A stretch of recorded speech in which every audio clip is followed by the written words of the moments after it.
Hello friend, आज हमारी class first है। इसमें हम सबसे पहले स्टार्ट करेंगे सीनियर सेकेंडरी स्टैंडर्ड क्लास 11-12 की मैथ्स। तो यहाँ पर चैप्टर फर्स्ट है सेट्स एंड रिलेशंस। तो सेट सेट क्या होता है? Well defined collection of object. जितने भी ऑब्जेक्ट्स होते हैं उनका जो वेल डिफाइंड कलेक्शन होता है उसे हम सेट कहते हैं। इसे हमेशा कैपिटल लेटर से डिनोट करते हैं, जैसे ए बी सी एटसेट्रा। और इसके अंदर जो एलिमेंट होते हैं वो या तो नंबर्स होंगे या फिर स्मॉल लेटर्स होंगे। इसको हम करली ब्रैकेट से इनक्लोज करते हैं। तो एग्जांपल है इक्वल टू 1 2 3, ये एक सेट है। अब क्या है? रिप्रेजेंटेशन ऑफ अ सेट, मतलब हम एक सेट को किस तरह से रिप्रेजेंट करते हैं।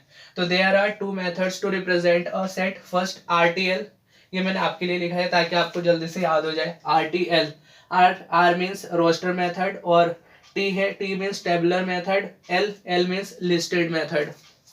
तो ए इक्वल टू 1 2 3 4 इस तरह का जो सेट होता है वह क्या कहलाता है? रोस्टर मेथड, टेबुलर मेथड या लिस्टेड मेथड। दूसरा है SRP, S set builder method, rule method और प्रॉपर्टी मेथड। मतलब जब भी हमने देखना हो कि सपोज ऐसे लिखा है equal to x such that x is natural number less than 5, मतलब ये एक स्टेटमेंट फॉर्म में है। क्या है ये? एक स्टेटमेंट। जब भी कोई स्टेटमेंट होता है तो उसकी हेल्प से क्या करते हैं? हम सेट बनाते हैं। तो ये सेट बिल्डर मेथड है, मतलब इसकी हेल्प से हम सेट बना रहे हैं। दूसरा क्या है? ये रूल मेथड, मतलब इसके अंदर वही एलिमेंट आएंगे जो इस रूल को फॉलो करेंगे, इसके अलावा कोई भी एलिमेंट नहीं आएगा। तीसरा प्रॉपर्टी मेथड, रूल या प्रॉपर्टी एक ही होता है, मतलब जो भी ये रूल या प्रॉपर्टी सेटिस्फाई करेंगे वो इस सेट के अंदर आएंगे, अदरवाइज इस सेट के अंदर नहीं आएंगे।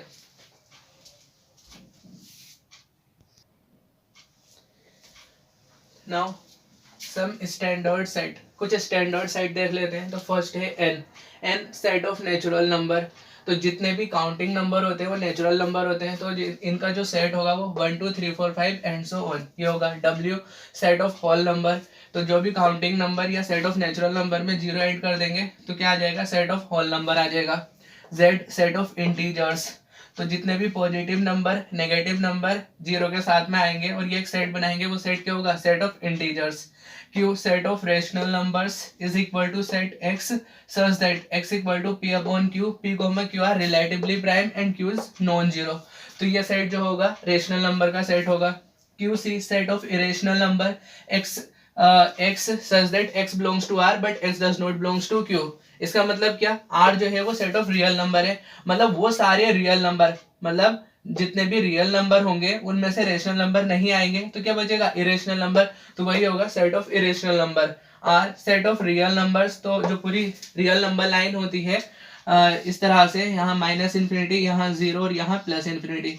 तो यहाँ पूरा ये जो सेट बनता है वो सेट ऑफ रियल नंबर कहलाते हैं। Open interval minus infinity comma infinity. फिर C set of complex number equal to set Z such that Z equal to A plus iota B. A और बी जो है वो रियल नंबर है और आई जो है वो सी। तो यहाँ पर हमारे सेट कंप्लीट होते हैं, बहुत इंपॉर्टेंट है सेट्स। नाउ हमारा नेक्स्ट टॉपिक है टाइप्स ऑफ सेट्स। सेट्स के टाइप के, सेट कितने टाइप के होते हैं? तो इसमें फर्स्ट है एम्प्टी सेट, नल सेट और वॉइड सेट।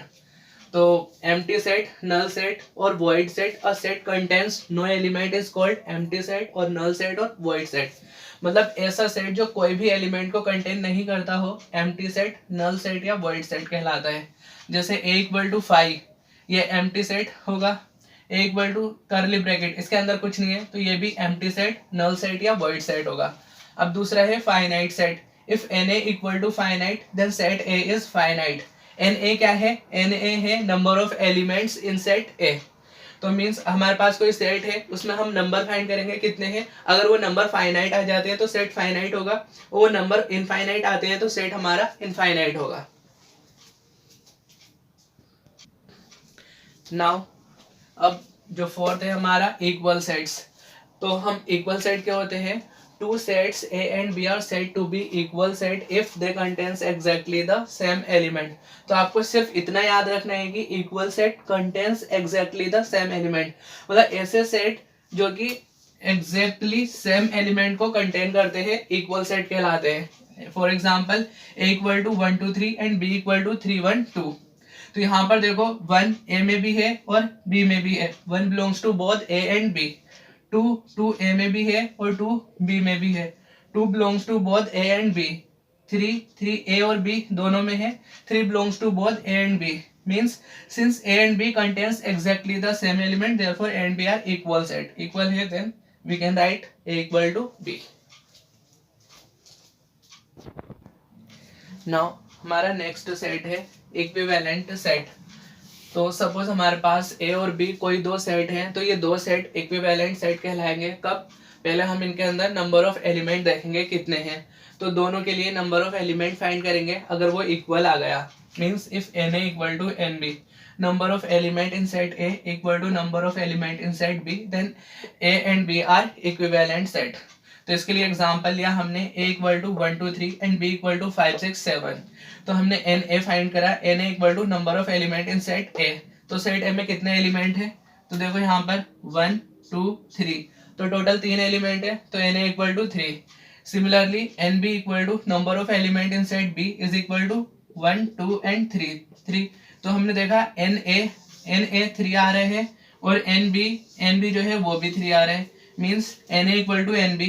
और हम जानते हैं कि अगर ये कंडीशन होल्ड होती है तो सेट क्या होगा हमारा? Equivalent set. Therefore set a and b are equivalent set. Now अब यहाँ पर हम एक बहुत इंपॉर्टेंट नोट लेते हैं. नोट क्या, थ्योरम भी समझ सकते हैं इसे. Equal sets are equivalent set but converse need not be true. मतलब क्या है, जो हमारे इक्वल सेट होते हैं वो इक्विवेलेंट सेट होते हैं. जितने भी इक्वल सेट होंगे वो हमेशा इक्विवेलेंट सेट होंगे, लेकिन हर इक्विवेलेंट सेट एक इक्वल सेट हो ऐसा जरूरी नहीं है. तो इसको प्रूव करते हैं. Let a equal to A B C and b equal to C A B. ये हमने दो सेट कंसिडर कर लिए. तो यहाँ पर a जो है a और b दोनों में है, और स्मॉल b जो है ये a और b दोनों में है, और c जो है a और b दोनों में है. इसका मतलब क्या हुआ? a and b contains exactly the same element. और हम जानते हैं जब a और b exactly same element contain करते हैं तो क्या होते हैं? Equal set. Therefore a equal to b. अब इसी में ही देखो na number of element in set a 1 2 3. तो यहाँ पर na 3 and nb number of element in set b 1 2 3. तो ये भी 3 है. Since na equal to nb, और हम जानते हैं अगर na इक्वल टू nb हो गया तो क्या होगा? Equivalent set. Condition of equivalent set. And a and b are equivalent set. तो यहाँ पर हमने क्या दो सेट लिए थे? इक्वल सेट थे. आगे गए इक्विवेलेंट सेट. इसका मतलब equal sets are equivalent set.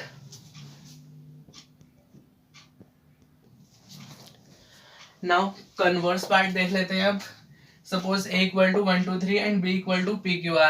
Here na equal to 3 means number of element in set A are 3 and number of element in set B are also 3. Since na equal to nb, therefore a and b are equivalent set. Also देखो यहाँ पर 1 belongs to A and 1 does not belongs to B. तो 1 जो है वो A में है पर B में नहीं है. It means that A and B does not contains exactly the same element.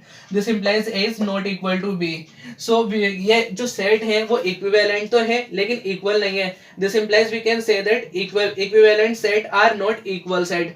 तो हमने इससे पहले देखा जो इक्वल सेट थे वो इक्विवेलेंट थे, लेकिन इक्विवेलेंट सेट इक्वल नहीं है. Thus we can conclude that equal sets are equivalent set but converse need not be true.